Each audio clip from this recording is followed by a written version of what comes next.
Hey everyone, welcome back to Masonzero MTG. Today we're looking at another cube video, and this time examining all the cards from the new set, Kaldheim. As usual, there are plenty of cool cards, no pun intended.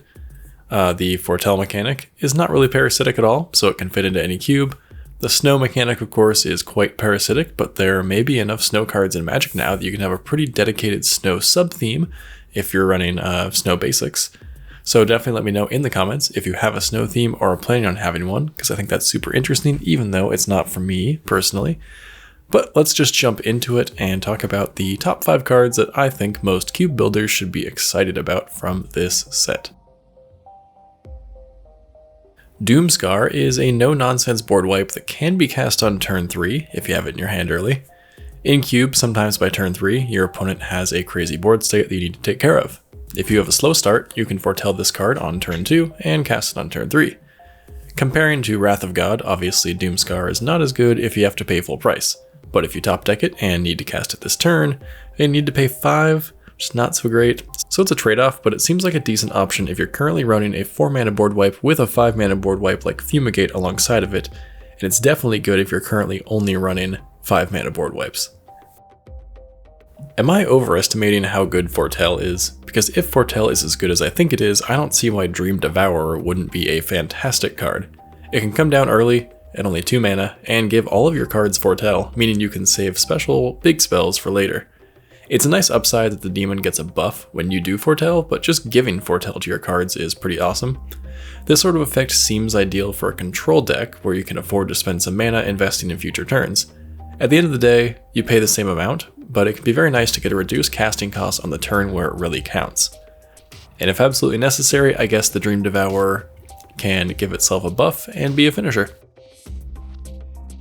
The current standard for artifact and enchantment removal on a creature are Reclamation Sage and Thrashing Brontodon.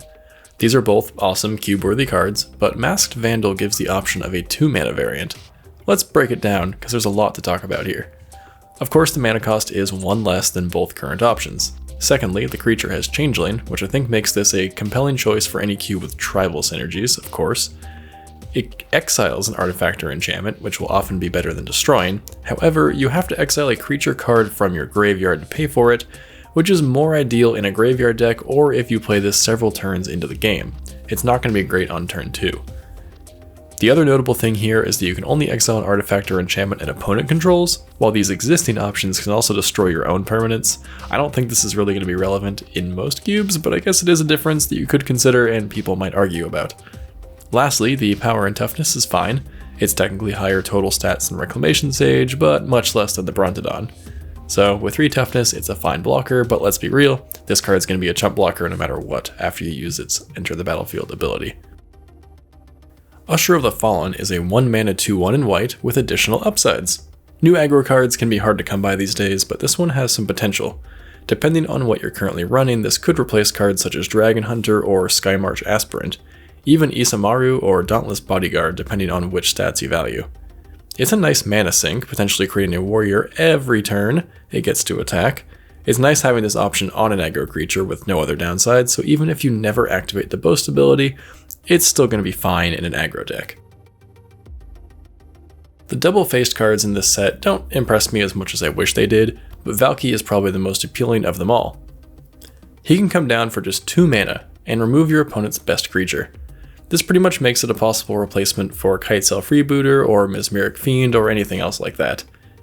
But it doesn't just get rid of a card, it exiles it and allows you to pay that card's converted mana cost to turn Valki into a copy of it. If you take something big, this obviously won't happen for a little while, but it can be nice later in the game. On top of that, it's an interesting planeswalker on the backside. Since Tibalt is black-red, I'm not really sure what you should count this card as if you try to balance your cube by color. At 7 mana, Tibalt's pretty pricey, but it can be explosive at the end of a game. All of his abilities exile cards from different places, and you can cast those cards. His plus takes your opponent's top card, which is definitely the weakest, but that makes sense for a plus. His minus exiles a threatening artifact or creature, which you can then turn around and use yourself. And his ultimate exiles graveyards, which will give you many options of what to cast, especially if you've been milling, destroying creatures, and making your opponents discard. At the end of the day, it's a little more versatile than something like Mesmeric Fiend and would be worth trying out in your cube if you need some effects like this.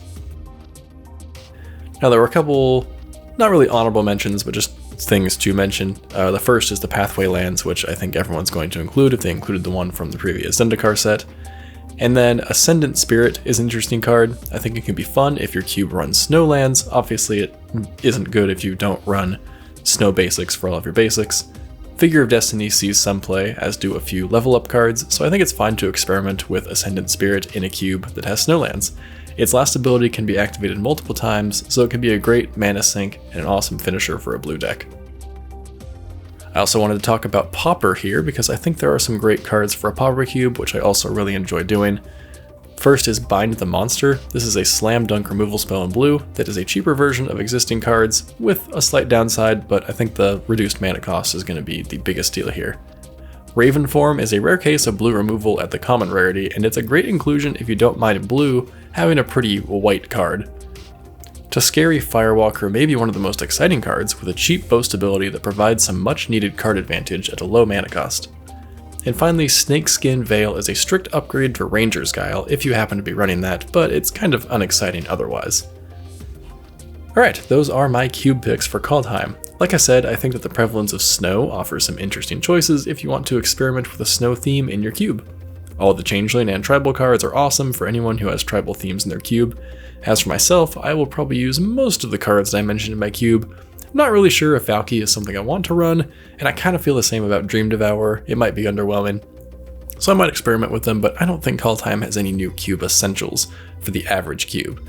That being said, I always like to hear your comments, so please let me know what you're going to be adding, what you're going to be taking out, and how you feel about the set as a whole for cube and in general. Don't forget to subscribe if you want to see more Magic videos like this in the future, and I will see you in the next one.